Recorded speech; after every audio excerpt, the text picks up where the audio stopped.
సీఎంకు హామీ గుర్తు చేసుకోవాలి. సమగ్ర శిక్ష ఉద్యోగుల సంఘం ఈరోజు 14వ రోజు నిరవధిక సమ్మె నిరసన కార్యక్రమంలో భాగంగా ఈ సందర్భంగా జిల్లా అధ్యక్షులు సత్యనారాయణ మాట్లాడుతూ సీఎం 100 రోజుల గ్యారెంటీ ఏమైందని ఇప్పటికే సంవత్సరం గడుస్తున్నా ప్రభుత్వం పట్టించుకోవడం లేదని ఆవేదన వ్యక్తం చేశారు. అసెంబ్లీలో ప్రతిపక్ష ఎమ్మెల్యేలు సమగ్ర శిక్ష ఉద్యోగం రెగ్యులర్ చేయాలని లేవనెత్తిన ప్రభుత్వం స్పందించడం లేదని తెలిపారు. ప్రజాపాలనలో ఆడపడుచులు రోడ్ల మీదకెక్కి నిరసన కార్యక్రమాలు చేపడుతున్నా న్యాయం జరిగేది ఎప్పుడు అని, ఇది నా ప్రజాపాలనని ప్రశ్నించారు. పూర్తి చేయాలి అని కోరుకుంటూ ఇప్పుడు అందరం కూడా గాయత్రి హోమం ఇక్కడ ఉన్నటువంటి వాళ్ళందరూ కూడా యజ్ఞంలో భాగం కావాలి.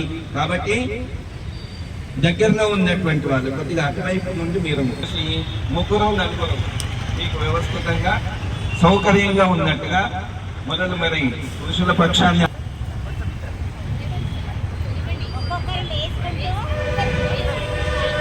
అయ్యా నేను స్వాహ అన్నప్పుడు నేను మంత్రం చెప్తాను, ఆ తర్వాత స్వాహ అన్నప్పుడు మాత్రమే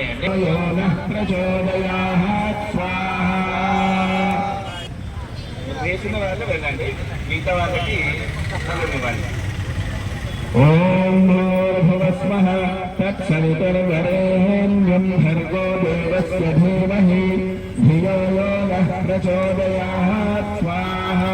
భూర్భువః స్వః తత్సవితుర్వరేణ్యం భర్గో దేవస్య ధీమహి ధియో యో నః ప్రచోదయాత్ స్వాహా. ఓం భూర్భువః స్వః తత్సవితుర్వరేణ్యం భర్గో దేవస్య ధీమహి ధియో యో నః ప్రచోదయాత్ స్వాహా.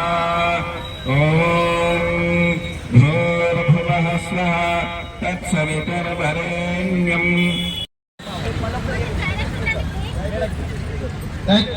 ఎవరు మాట్లాడుతారు? సమగ్ర శిక్ష తెలంగాణ ఉద్యోగుల సంఘం తరఫున ఈరోజు మేము కామారెడ్డి జిల్లాలో 700 మందితోటి ఒక మహాయజ్ఞాన్ని చేయడం జరిగింది. ఈ మహాయజ్ఞం యొక్క ముఖ్య ఉద్దేశం ఏంటంటే మాకు హామీ ఇచ్చినటువంటి ముఖ్యమంత్రి గారు మరి మమ్మల్ని రెగ్యులర్ చేస్తామని చెప్పేసి, పే స్కేల్ ఇస్తామని చెప్పేసి సంవత్సరం గడుస్తున్నా మరి సమస్యలు పరిష్కారం కావడం లేదు. కాబట్టి ఈ మహాయజ్ఞాన్ని తలపెట్టి ఈ పంచభూతాల సాక్షిగా మరి ఈరోజు కామారెడ్డి నడిబొడ్డున ఈ యజ్ఞాన్ని చేసి మా జిల్లాలో ఉన్నటువంటి అన్ని జిల్లాలకు ఈ ఆవిరి అయి వాళ్ళకి శక్తి ఇవ్వడానికి కూడా ఈ కామారెడ్డి జిల్లా నుంచి మేము ఈ గడ్డ నుంచి మేము కూడా ఈ వేదిక ద్వారా ఈ ఉత్తరాన్ని ఈ సమాచారాన్ని ముఖ్యమంత్రి గారికి పంపడం జరుగుతుంది. అయ్యా ముఖ్యమంత్రి గారు, మేము 19,600 మందిని ఈరోజు నడి రోడ్డుకు వచ్చి బతుకమ్మల పండుగలు, వంట వార్పులు, మహాయజ్ఞ కార్యక్రమాలు వివిధంగా చేస్తున్నాం. మేము ప్రభుత్వానికి సానుకూలంగానే ఉంటూనే మరి కేజీబీలో ఉన్నటువంటి విద్యార్థులకు ఎలాంటి ఆటంకం కలగకుండా విద్యా బోధనలు మాత్రమే బంద్ చేసి మిగతా కార్యక్రమాలన్నీ వాళ్ళకు విద్యార్థులకు అందించడం జరుగుతుంది. మా సహనం, మా ఓపిక, ఇప్పటికే ఎంఆర్సీలు తాళాలు వేయడం జరిగింది, కవిత సెంటర్లు బంద్ చేయడం జరిగింది. విద్యా బోధన దాదాపుగా రాష్ట్రంలో 1,25,000 మందికి ఈరోజు విద్య అందడం లేదు. రానున్న రోజుల్లో లక్షలాది మందికి మధ్యాహ్న భోజనము అందదు. ఎందుకంటే వాళ్ళ బిల్లు చేసేది మేమే కాబట్టి ఆ బిల్లులన్నీ ఆగిపోతున్నాయి. మరి డిపో నుంచి ఈ పీటీఐ దాకా ఈ పీటీఐలు చేసే కళావృత్తి కానీ, కళా విద్య కానీ, వ్యాపార విద్య కానీ అన్నీ కనుమరుగైపోయినాయి. ప్రత్యేక అవసరాల పిల్లలకు కూడా ఈ రోజుల్లో విద్యా బోధన అందడం లేదు. మరి ఓఎస్ఎన్ సర్వే ఉంటుంది, out of school children survey కూడా మేము ఆపివేయడం జరిగింది. విద్యా వ్యవస్థలోనే చాలా కీలకంగా పనిచేస్తుంది మాకు. మరి ప్రభుత్వ ఉద్యోగులతో సహా సమానంగా మాకు పనిచేస్తున్న ఈ వ్యక్తి చాకరీ ధోరణి ఎందుకు చేస్తున్నారు? దశాబ్దాల కాలంగా మా పోరాటం మీద గుర్తించడం గత ప్రభుత్వం మోసం చేసింది. అయ్యా ముఖ్యమంత్రి గారు, మిమ్మల్ని నమ్ముకొని మీరు వస్తేనే మాకు న్యాయం జరుగుతుందని చెప్పేసి ఈ సమగ్ర కుటుంబ సభ్యులందరూ కూడా మీకు ఓటు వేసి గెలిపించుకున్నాం.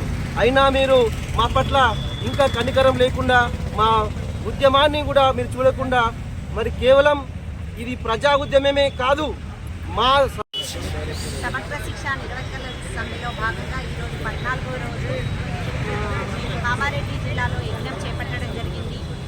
పంచభూతాల సాక్షిగా మాకు దేవుడు సహకరిస్తాడని, సీఎం గారు కూడా మాకు సహకరించాలని, మహిళా ఆడపడుచులం అందరము ఇక్కడ కూర్చొని ఎస్ఎస్ఏ ఉద్యోగులం అందరము ఈ మంచి నిర్ణయం కోసం మేము ఎదురు చూస్తున్నాం సార్.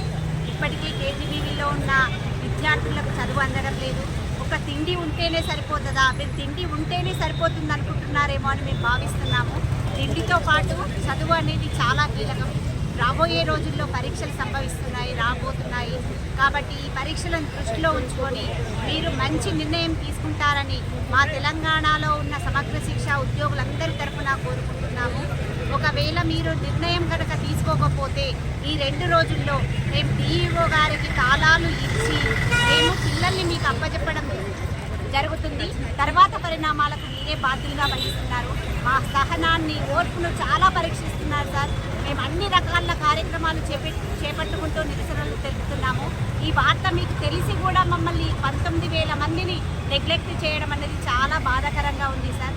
ఆ సహనాన్ని ఇంకా ఓపిక లేదు కాబట్టి మీరు ఈ నిర్ణయాన్ని త్వరగా మాకు చెప్పి మా అందరినీ ఆనందపరుస్తారని కోరుకుంటున్నాను.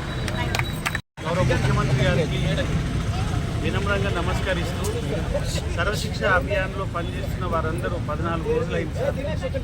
మీ మీద ఎన్నో ఆశలతో మీరు ముఖ్యమంత్రి అయిన తర్వాత ఈజీగా సమస్య పరిష్కారం అవుతుందని నమ్ముకున్నాం. కానీ ఆ నమ్మకం ఎందుకో వమ్ము జరుగుతున్నట్టు అనిపిస్తుంది.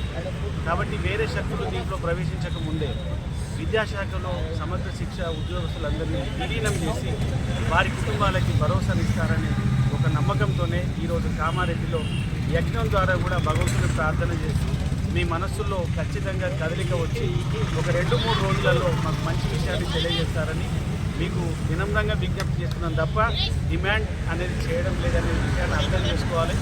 ఎందుకంటే మా పాఠశాలకు వస్తున్న పిల్లలు బడుగు బలహీన వర్గాల వాళ్ళు భోజనం తినడానికి కూడా చాలా కష్టమైన పిల్లలు, బట్టలు లేని పిల్లలు, అన్నం లేని పిల్లలు మా దగ్గరకు వస్తే తల్లులాగా ఆదరించి వాళ్ళ ఉన్నత స్థితికి వెళ్ళడానికి తీసుకుపోయే ప్రయత్నం చేస్తున్న మా అందరికీ తప్పకుండా సర్వశిక్ష అభియాన్లో పనిచేస్తున్న